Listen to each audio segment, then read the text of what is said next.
Ayan. Magandang gabi po sa inyo lahat. Magandang araw. Thank you so much po sa mga supporters ko dyan, sa mga patuloy po sa mga supporters sa akin. At sorry po kasi hindi na po ako masyadong nakakapag-upload. Alam ko namimiss nyo ako. Syempre namimiss ko din po mag-upload. At maraming salamat po sa inyo lahat. Salamat po sa pag-support. Ito nga, napasugod ako ngayon.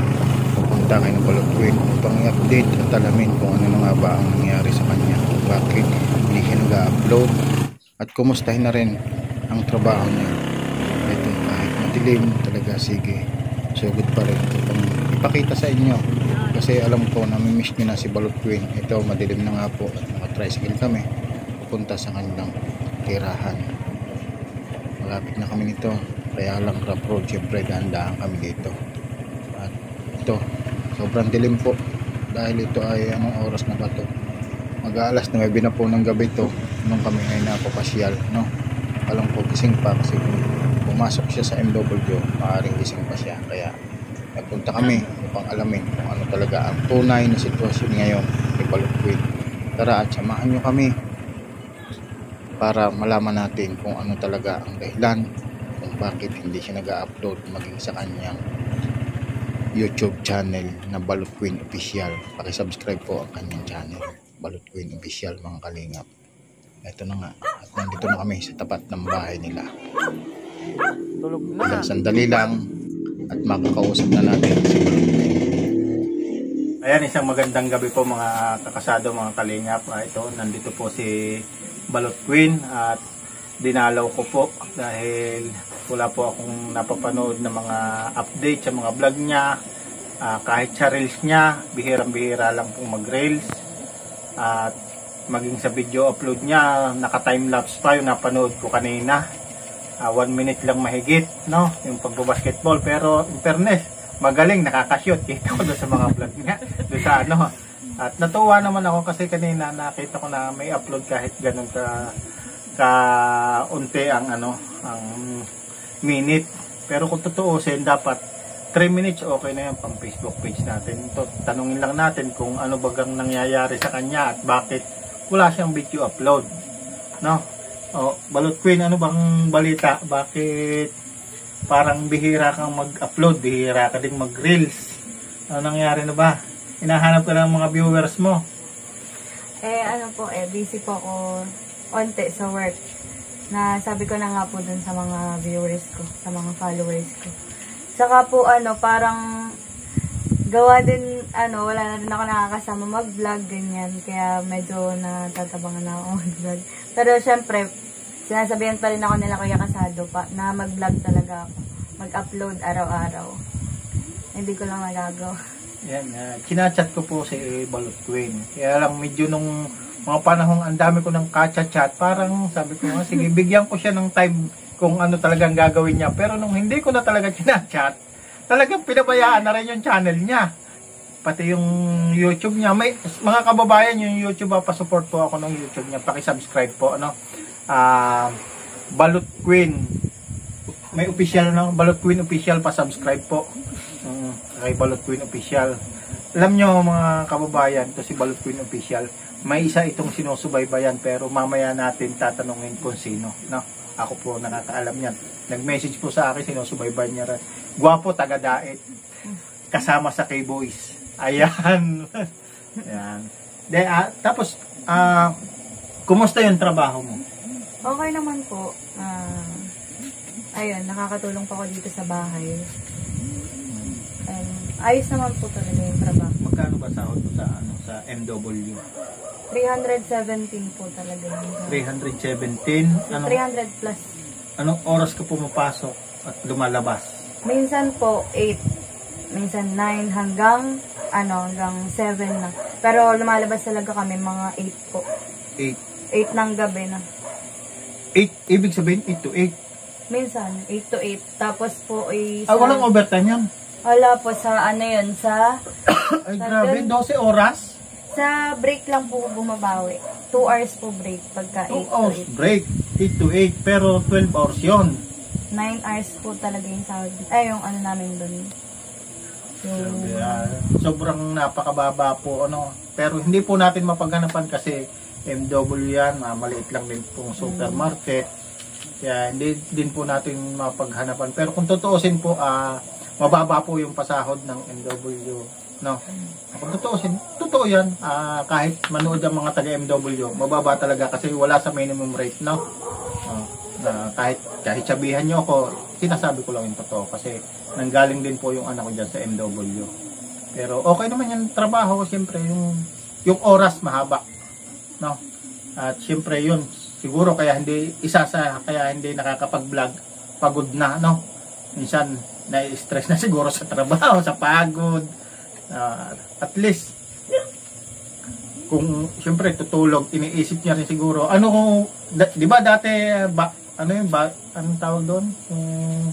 Pag-ano mo doon dati? Yung pagpapatas, anong tawag doon? Tawag doon Bagger. Hindi, iba yung bagger. Tawag doon. Basta yun na yun. Tapos ngayon, nasaan ka ngayong posisyon? Nagkakahera na po. Kahera. Kumusta naman sa pagkakashare mo ngayon? Okay, Hindi ka na ba nasi-short? May time talaga na nasa-short kasi hindi naman, pero hindi naman sabot ang laki. Pero pag nasi-short, kanino kinakaltas? Sa amin hindi po. Sa iyo, sa 317, kaltasan ka pa. Pambihira yan. Tapos pag may sobra, ang sobra sa'yo? Hindi po. Hindi rin. Ano din yun, para din pong shorter over, Magbabayan? kaltas din sa amin. Ay, pambihira yan. Ano yun, sumobra na. May bayad pa.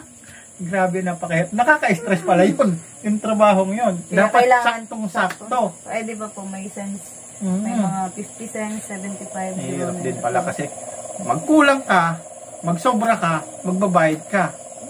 Parang walang paglagyan Patay ko mang isipin, talo yung trabahador, no? Sa ganong sitwasyon. Pero wala tayong magawa. Kampanya nila yan. Pero kumusta naman dito sa yung pamilya mo? Okay naman po. Ayan talaga. At ito, bakit hindi mo magawang mag-upload habang naglalakad ka? Ikaw ba may service dito? Simula dito, may sundo ka na, papunta na doon para hindi kayo makapag-vlog? Wala po. Namamasahe lang po ako. Nag-aabang po ako dyan sa taas. Pwede mo i-vlog yun. Pamamasahe mo, pagpara mo ng sasakyan, kung saan ka makikisakay. Pwede mo kung maging vlog kasi yun. Kasi, hinahanap ka na ng mga viewers mo yung daily routine mo. Paggising mo sa umaga, pagkape mo, kung hindi ka nahiya, kahit pagtututbrush mo, i-vlog mo. Ito, nagtututbrush ako, may tinga pala ako, hindi ako nagtututbrush nung gabi. Ganun lang. Kasi nakilala ka naman nila, nakilala ka bilang isang balot queen. At nung nag-vlog ka na, siyempre, daily vlog mo na yun. Ngayon, tanungin kita, may bala ka pa ba uling bumalik sa pagtitinda ng balot kung sakaling mapinis ka na sa MW? Kasi alam ko, may finish contract dyan. Siyempre po, kung bibigyan ako ng pagkakataon, siyempre babalik po ako kasi doon talaga ako sumikat. Doon ako nakilala. Babalik ka ulit sa pagtitinda ng balot. Paano kung halimbawang mag-upgrade na tayo? Dumayo na tayo kung saan magtinda ng balot. Ayos na ayos. Ayos na ayos. Payag ka ba? Opo. Ayun. Abangan nyo pag nag-upgrade ka, kailan ang finish contract mo sa MW? Ano po talaga yung ko doon, 6 months. 6 months? Opo. Ilang months ka na?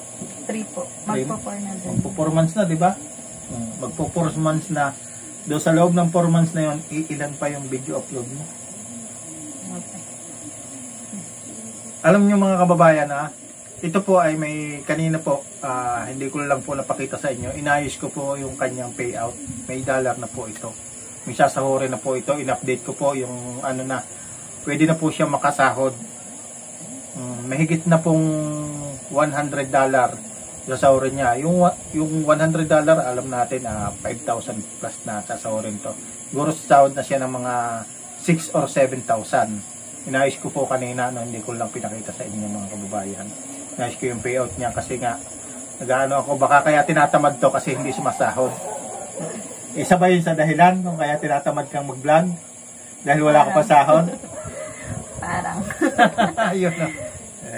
Yan po yung mga nag-uumpisa, minsan tinatamad. Pero, alam mo ba na maraming naghahanap sa iyo at yung ibang nakilala sa pagbablog na nakilala ka, naiinggit sa'yo dahil mabilis tumaas yung channel mo, tapos ngayon nanghihinayang sila sa channel mo kasi wala silang napapanood. Maraming nanghihinayang sa'yo. Isa si Sandy Vlogs na nanghihinayang sa'yo. Si Jennifer Cadano Rivera nanghihinayang din sa'yo. Anong masasabi mo doon sa dalawa? Anong masasabi mo kay Sandy Vlogs? Nanghihinayang siya sa'yo. Kasi hindi ka nag-upload eh. Sabi nila kanina nung nag-live ako, kung sa akin lang nangyari, 3 beses isang araw mag-upload ako. Sabi nila kanina. Hindi ko na panood yung Kaya nga, sabi nila, kung sa kanila daw nangyari yung mga pumasok na followers sa kanila, 72,000 followers, baka daw 3 beses sila nag-upload sa isang araw. Eh ikaw, bakit hindi mo magawa mag-upload kahit 3 minutes lang sa isang araw? Baka nga po. Ayun nga po, dahil nga po may trabaho na ako, kaya parang medyo nawawalan na ng anong oras na po nakaka-uwi. Tapos pagpasok, ayan. Ayan mga kalingap, mga kasado, mag-outro rin tayo. Ikaw na muna mag-outro, anong sabihin mo sa mga viewers mo? Ayan, magandang gabi po sa inyo lahat, magandang araw. Thank you so much po sa mga supporters ko dyan, sa mga patuloy pa sa mga supporter sa akin. At sorry po kasi hindi na po ako masyadong nakakapag-upload. Alam ko namimiss nyo ako. Syempre namimiss ko din po mag-upload. At maraming salamat po sa inyo lahat. Salamat po sa pag-suporta. Oh, yung YouTube channel mo, baka sabihin mo, pa-subscribe ka. Mga po pala yung pa-subscribe din po ng YouTube channel ko, Balot Queen Official. Yun, may 549 subscriber po si Balot Queen Official. Tulungan po natin na masubscribe mga kababayan si Balot Queen. Sana yung pagsuporta nyo sa akin, ganun din po sana ang pagsuporta nyo kay Balot Queen. Maraming salamat po sa lahat po ng mga follower, subscriber, viewer, mga OFW. Shoutout po sa inyo. Siyempre shoutout po kay Ate Ler Matanaka na laging nandyan, nakasubaybay sa akin at lagi niya akong binibigyan ng blessing. Maraming salamat po sa mga happy birthday pala kay Ate Pe Velasco, sa Ate Marite, shoutout po kay Ate Lucena, shoutout din po sa inyo. Sa lahat po ng mga OFW, sana patuloy niyo po suportahan ang Team Kalingap. Sana ako suportahan niyo, si Balot Queen suportahan din po ninyo. At syempre shoutout po kay Paring Gab Bisera. Yan, shoutout din kay Ate Ruth Bates, Gemini Girl 06, Kate 08, shoutout po sa inyo. At sa lahat ng supporters, followers, subscriber po ng Team Kalingap ni Kuya Bal Santos Matubang, sana patuloy po natin suportahan ang paglingap ng Matubang family at syempre ng mga Kalingap partners. Maraming salamat po and God bless po sa inyong lahat. Love you all po sa inyong lahat. Bye-bye!